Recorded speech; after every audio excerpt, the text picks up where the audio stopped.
ആനന്ദമധുപാരാമ ഹരിചന്ദന സുന്ദരം തം ഭജേ വിജയാനന്ദ കൈവല്യമണിമന്ദിരം. പൂജനീയ സ്വാമിജി ശ്രീ വിജയാനന്ദ ഗുരുദേവനും മാതാജി ഗുരുപൂർണിമാമയ്ക്കും എൻ്റെ വിനീത പ്രണാമം. ഒപ്പം നമുക്കിവിടെ ഇന്നത്തെ ജനം TV ഒരുക്കിയ ഒരുമിക്കാം നമ്മുടെ മക്കൾക്കായി ലഹരി വിരുദ്ധ ക്യാമ്പയിൻ അതിൻ്റെ ഉദ്ഘാടന കർമ്മം നിർവഹിച്ചു കഴിഞ്ഞിരിക്കുന്നു. ഉദ്ഘാടന കർമ്മം നിർവഹിച്ച Aranmula sub inspector of police Shri Ashish Ravi sir, അതോടൊപ്പം ലഹരി വിരുദ്ധ പ്രതിജ്ഞയും കുട്ടികളുമായിട്ട് സംവദിക്കുന്ന excise assistant inspector Pathanamthitta range Shri CK Manoj sir, ഒപ്പം നമ്മുടെ ഇവിടെ വളരെ ഭംഗിയായി സ്വാഗതം ആശംസിച്ച നമുക്ക് ഏവർക്കും സുപരിചിതനായിട്ടുള്ള ശ്രീ അനിൽ നമ്പ്യാർ സർ, ഒപ്പം ആശംസകൾ നേരുന്നതിനായിട്ട് ഇവിടെ എത്തിച്ചേർന്നിട്ടുള്ള അരുൺ രാജ് VR, അദ്ദേഹം GTech എഡ്യൂക്കേഷൻ ഏരിയ മാനേജറാണ്. വേദിയിൽ ഉപവിഷ്ടരായിട്ടുള്ള എല്ലാ മഹത് വ്യക്തിത്വങ്ങൾക്കും എൻ്റെ വിനീത നമസ്കാരം. ഒപ്പം സദസ്സിലുള്ള എൻ്റെ സ്നേഹനിധികളായിട്ടുള്ള പ്രിയപ്പെട്ട മക്കളെ, ഒപ്പം ആദരണീയരായിട്ടുള്ള അധ്യാപകരെ, അനധ്യാപകരെ, ജനം TVയുടെ എല്ലാ ടീം മെമ്പേഴ്സിനും എൻ്റെ വിനീത നമസ്കാരം. അനിൽ നമ്പ്യാർ സാറ് സ്വാഗത പ്രസംഗത്തിൽ സൂചിപ്പിച്ചതുപോലെ ഒരുമിക്കാം നമ്മുടെ മക്കൾക്കായി അതിൻ്റെ പ്രാധാന്യം എത്രത്തോളം ഉണ്ടെന്നുള്ളത് നമ്മൾ ഓരോ ലഹരി വിരുദ്ധ ക്യാമ്പയിനിങ്ങിൽ നമ്മൾ കേൾക്കുന്നതാണ്. അതിന് മാധ്യമങ്ങൾ നൽകുന്ന വളരെ ജാഗ്രതയുള്ള നിർദ്ദേശങ്ങളും കുഞ്ഞുങ്ങളെ ബോധവൽക്കരിക്കുന്നതിനായി, സമൂഹത്തെ ബോധവൽക്കരിക്കുന്നതിനായി അവർ ഏറ്റെടുക്കുന്ന പ്രവർത്തനങ്ങളെയും നമ്മൾ അഭിനന്ദിച്ചേ മതിയാകൂ. ഒപ്പം നമ്മുടെ എക്സൈസ് ഡിപ്പാർട്ട്മെൻറ്റ്, പോലീസ് ഡിപ്പാർട്ട്മെൻറ്റ്, എല്ലാ വിഭാഗങ്ങളും ഒരുമിച്ച് നിന്ന് നമ്മുടെ കുഞ്ഞുങ്ങളെ ലഹരി എന്ന വിപത്തിൽ നിന്നും രക്ഷിക്കുന്നതിനായി നടത്തുന്ന പ്രവർത്തനങ്ങൾ നമ്മൾ ദൈനംദിനം കേൾക്കുന്നതാണ്. ഇപ്പോൾ സോഷ്യൽ മീഡിയയൊക്കെ അത്രത്തോളം ശക്തമായതിനാൽ ഡെയിലി നമ്മൾ ഓരോരുത്തരുടെ അവരുടെ എക്സ്പീരിയൻസസൊക്കെ നമ്മൾ കേൾക്കുന്നതാണ്. അതിൽ നിന്ന് നമ്മൾ പാഠം ഉൾക്കൊണ്ടുകൊണ്ട് പ്രവർത്തിക്കുന്നതുമാണ്. എന്നാലും ഒരു എളിയ അധ്യാപികയ്ക്കപ്പുറത്ത് ഒരു മാതൃഹൃദയത്തിൽ നിന്ന് വരുന്ന വാക്കുകളായിട്ട് എൻ്റെ മക്കളിത് ശ്രവിച്ചാൽ മതിയാകും.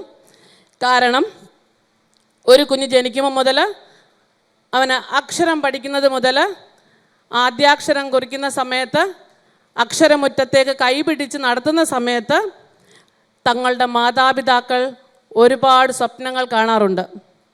പക്ഷേ നമ്മൾ ദൈനംദിനം കേൾക്കുന്ന ഓരോ കാര്യങ്ങളിൽ നമുക്ക് മനസ്സിലാകുന്നത് പല കുഞ്ഞുങ്ങളും എന്തിലൊക്കെയോ അകപ്പെട്ട് ആരുടെയൊക്കെയോ സ്വാധീനത്തിൽ ആ വലയങ്ങളിൽ ഉൾക്കൊണ്ട് മറ്റെന്തിലേക്കോ അവരുടെ ലക്ഷ്യത്തിൽ നിന്ന് വ്യതിചലിക്കുന്നതായിട്ട് നമ്മൾ കാണുന്നു. അപ്പോൾ അങ്ങനെ ഒരു ബോധം നമുക്ക് സമൂഹത്തിനുണ്ടായതുകൊണ്ടാണ് പല ലഹരി വിരുദ്ധ ക്യാമ്പയിനിങ് നമ്മൾ നടത്തുന്നത്. പക്ഷേ എൻ്റെ മക്കൾക്ക് എനിക്കൊരു കാര്യം പറയുവാനുള്ളത്, നമ്മൾ എവിടെ നിന്ന് അറിവ് നേടിയാലും അറിവുകൾ നമുക്ക് പല സ്ഥലത്തു നിന്ന് കിട്ടും, അല്ലേ? പല ഏരിയാസിൽ നിന്ന് നമുക്ക് അറിവുകൾ കിട്ടും. സ്കൂളിൽ നിന്ന് കിട്ടും, നമ്മുടെ സമൂഹത്തിൽ നിന്ന് കിട്ടും, വീട്ടിൽ നിന്ന് നമ്മൾ കിട്ടും. നമ്മൾ ബന്ധപ്പെട്ട് നിൽക്കുന്ന എല്ലാവരിൽ നിന്നും നമുക്ക് പല അറിവുകളും ലഭിക്കും. ഈവൻ മാധ്യമങ്ങളിൽ കിട്ടും. പക്ഷേ നമുക്കുണ്ടാകേണ്ട അറിവ് മാത്രമല്ല, തിരിച്ചറിവ് കൂടിയാണ്.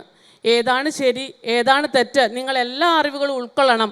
പക്ഷേ ഞാൻ എന്തിലേക്ക് പോകണം, എൻ്റെ ലക്ഷ്യം എന്താണ് എന്നുള്ള തിരിച്ചറിവുണ്ടാകണം.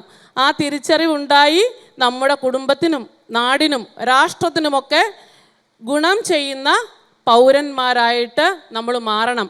നാളെ നമ്മളെ പിന്തുടർന്ന് വരുന്ന അടുത്ത തലമുറയ്ക്ക് ചൂണ്ടിക്കാണിക്കാൻ പറ്റിയ മാതൃകകളായിരിക്കണം നമ്മൾ. അപ്പോൾ അതിന് വേണ്ട പ്രവർത്തനങ്ങളൊക്കെ നമ്മൾ സ്കൂളിൽ നിന്നുണ്ടാവും, നിങ്ങളുടെ വീടുകളിൽ നിന്നുണ്ടാവും. നിങ്ങൾ അതിനനുസരിച്ച് മുന്നോട്ട് പോയാൽ മാത്രം മതി. അപ്പം നമ്മളെപ്പോഴും പറയാറുണ്ട്, നമ്മൾ കതിരിൽ കൊണ്ട് വളം വെച്ചിട്ട് കാര്യമില്ല. നമ്മൾ എവിടെയായിരിക്കണം വളമിടുക? റൂട്ടിലായിരിക്കണം അല്ലേ? അപ്പോൾ വേരിൽ തന്നെ കൊടുക്കണം. അപ്പം നിങ്ങളുടെ ഒരു ബേസ്മെൻറ്റ് എന്ന് പറയുന്നത് നമ്മുടെ ലോവർ ക്ലാസ്സസ് ആണ്. അപ്പം എൻ്റെ ഒരു അഭിപ്രായത്തിൽ എല്ലാ കുഞ്ഞുങ്ങൾക്കും അവരുടെ മാനസിക നിലവാരം അനുസരിച്ചുള്ള അറിവുകൾ ക്ലാസ്സുകളിൽ നൽകണം. മുതിർന്നവർക്ക് മാത്രം അറിവ് കൊടുത്തിട്ട് കാര്യമില്ല. നമ്മുടെ കുഞ്ഞുങ്ങൾക്ക് വളർന്നു വരുമ്പോൾ തിരിച്ചറിവുണ്ടാക്കിയെടുക്കുന്നതിനായിട്ട് അതിനുള്ള പ്രവർത്തനങ്ങളൊക്കെ നമ്മളെല്ലാവരും ഒരുമിച്ച് നിന്ന് നമ്മുടെ മക്കൾക്കായിട്ട് നമ്മൾ പ്രവർത്തിക്കണം.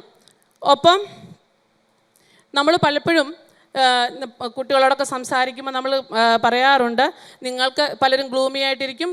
ആ സമയത്ത് മക്കളെ, നിങ്ങൾ ഒരു കാര്യത്തിലും വിഷമിക്കേണ്ട കാര്യമില്ല.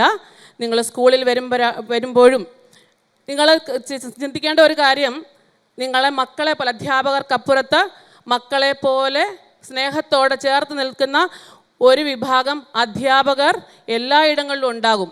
അപ്പം നിങ്ങൾ വിശ്വാസത്തോടുകൂടി, അവരെ സ്നേഹത്തോടു കൂടി ഏത് സമയത്തും നിങ്ങൾക്ക് അവരെ അപ്രോച്ച് ചെയ്യാം, നിങ്ങളുടെ ബുദ്ധിമുട്ടുകൾ അവരോട് പറയാം.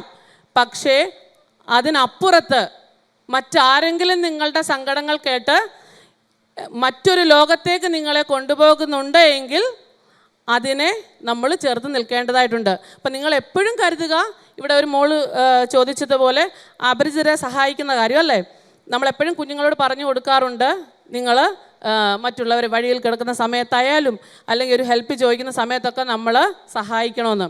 സഹായിക്കുന്നതോട് തെറ്റില്ല. ഞാൻ ആ പറഞ്ഞ തിരിച്ചറിവ് നമ്മൾക്കുണ്ടായാൽ മാത്രം മതി. അതിനൊക്കെ ഒരു പരിധി നിശ്ചയിക്കുക. പിന്നെ നമ്മളിതൊക്കെ ചെയ്യുമ്പോഴും നമ്മൾ സ്കൂളിൽ നിന്നൊക്കെ വിട്ട്, നമ്മൾ 10th വരെയുള്ള സ്കൂളാണ് നമ്മുടേത്. പക്ഷേ ഇതിനപ്പുറത്ത് ഇറങ്ങി ചെല്ലുമ്പം വേറൊരു വലിയ ലോകം നിങ്ങളെ കാത്തിരിപ്പുണ്ട്. അവിടെയും ഇതേപോലെ പതുങ്ങി ഇരിക്കുന്ന കുറേ ചതിക്കുഴികളൊക്കെ ഉണ്ടാകാം. അതിലൊന്നും നിങ്ങൾ പെട്ടുപോകാതിരിക്കട്ടെ. അതിന് നമ്മുടെ മക്കൾക്കായി നമുക്കൊരുമിക്കാം.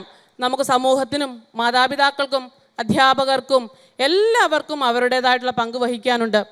നിങ്ങളെ ഒപ്പം ചേർത്ത് നിർത്തി കൊണ്ടുപോകുന്നതിൽ എല്ലാവരും നിങ്ങളോടൊപ്പമുണ്ട് എന്നുള്ളൊരു ബോധ്യവും കൂടി നിങ്ങൾക്ക് വേണം. അപ്പം വാത്സല്യം എന്ന് പറയുന്ന ഒരു സിനിമയിൽ വളരെ മനോഹരമായ ഒരു ഗാനം നമ്മുടെ കൈതപ്രം ദാമോദരൻ നമ്പൂതിരി സാർ എഴുതി നമ്മുടെ കേരളത്തിൻ്റെ പ്രിയപ്പെട്ട ചിത്ര ചേച്ചി പാടിയിട്ടുണ്ട്. എപ്പോഴും എനിക്ക് തോന്നാറുണ്ട്, എനിക്ക് നിങ്ങളെ കാണുമ്പോഴും, എൻ്റെ സ്വന്തം മക്കളെ പോലെയാണ് നിങ്ങൾ.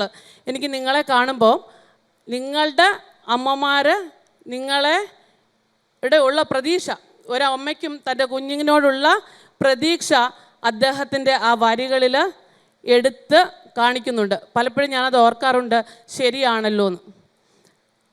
ഉണ്ണുമ്പോഴും ഉറങ്ങുമ്പോഴും ഒക്കെ തൻ്റെ മക്കളെക്കുറിച്ചുള്ള ചിന്തയായിരിക്കും ഒരമ്മയ്ക്കുണ്ടാകുക. നിങ്ങൾ സ്കൂളിൽ നിന്ന് തിരിച്ചു ചെല്ലുമ്പോൾ സ്കൂളിൽ നടക്കുന്ന കാര്യങ്ങൾ, നിങ്ങൾ ഇവിടുന്ന് സ്കൂളിൽ വരെ എത്തുന്ന കാര്യങ്ങൾ ഒക്കെ ശ്രവിക്കാനായിട്ട് നിങ്ങൾക്കൊരു അമ്മയുണ്ട്. അപ്പോൾ നമ്മൾ എന്ത് കാര്യമുണ്ടെങ്കിലും നമ്മുടെ വീട്ടിലത് തുറന്ന് പറയണം. ഞാൻ ആ പാട്ടിൻ്റെ 2 വരി ഒന്ന് മൂളിക്കോട്ടെ, എല്ലാവരുടെയും അനുവാദത്തോടു കൂടി. ഞാനൊരു പാട്ടുകാരിയല്ല, എന്നാൽ പോലും എനിക്ക് ഇത് അർത്ഥവത്തായ വാക്കുകളായിട്ടാണ് തോന്നിയത്. അപ്പോൾ അതുകൊണ്ട് എൻ്റെ മക്കളെ കാണുമ്പോൾ എൻ്റെ മക്കൾക്ക് തരാൻ ഇതൊക്കെ മാത്രമേ നമ്മുടെ കയ്യിലുള്ളൂ.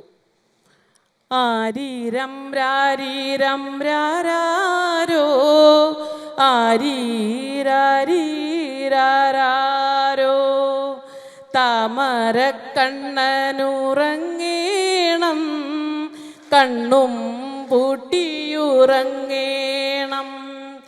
അച്ഛനെ പോലെ വളരേണം, അമ്മയ്ക്കു തണലായി മാറേണം, അമ്പിളി മാമൻ്റെ കൊമ്പില്ല കൊമ്പനെ കയ്യിലെടുക്കേണം, താമരക്കണ്ണനുറങ്ങേണം, കണ്ണും പൂട്ടിയുറങ്ങേണം.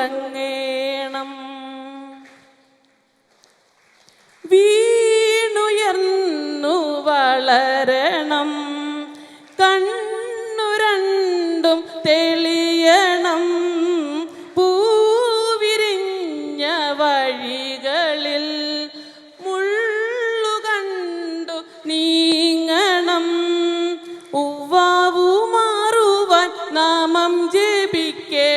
നല്ലവനാകേണം.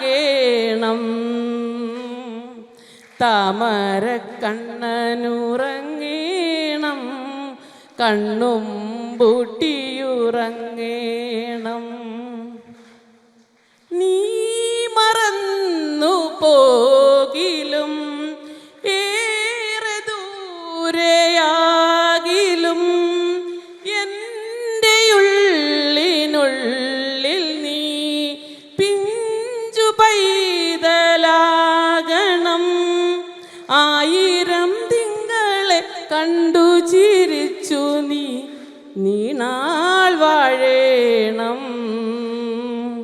താമരക്കണ്ണനുറങ്ങേണം, കണ്ണും പൂട്ടിയുറങ്ങേണം. താമരക്കണ്ണനുറങ്ങേണം, കണ്ണും പൂട്ടിയുറങ്ങേണം. ഏതൊരു മാതാപിതാക്കൾക്കും എപ്പോഴും മനസ്സിൽ തോന്നുന്ന കാര്യം. അപ്പോൾ ഇനി നമ്മളെല്ലാവരും ഇവിടെ നമ്മുടെ ബഹുമാനപ്പെട്ട CK മനോജ് സാറിൻ്റെ ക്ലാസ്സിന് വേണ്ടിയിട്ടാണ് വെയിറ്റ് ചെയ്യുന്നത്. അപ്പോൾ നമ്മുടെ സ്കൂളിൽ പൈതൃകത്തിൻ്റെ ഭൂമിയായ ആറന്മുളയിൽ തിരുവാറന്മുളയപ്പൻ്റെ പുണ്യഭൂമിയിൽ ശ്രീ വിജയാനന്ദ വിദ്യാപീഠം സ്കൂളിൽ ഇങ്ങനെ ഒരു പ്രോഗ്രാം സംഘടിപ്പിച്ച ജനം TV-യോടുള്ള നന്ദി അറിയിക്കുന്നു. വീണ്ടും നമുക്കെല്ലാവർക്കും ഒരു ദിവസം കൊണ്ട് തീരുന്നതല്ല. നമ്മൾ എത്ര കാലം ജീവിച്ചിരിക്കുന്നോ അത്ര കാലം നമ്മൾക്ക് തുടരാം. ഒരുമിക്കാം നമ്മുടെ മക്കൾക്കായി. നന്ദി, നമസ്തേ.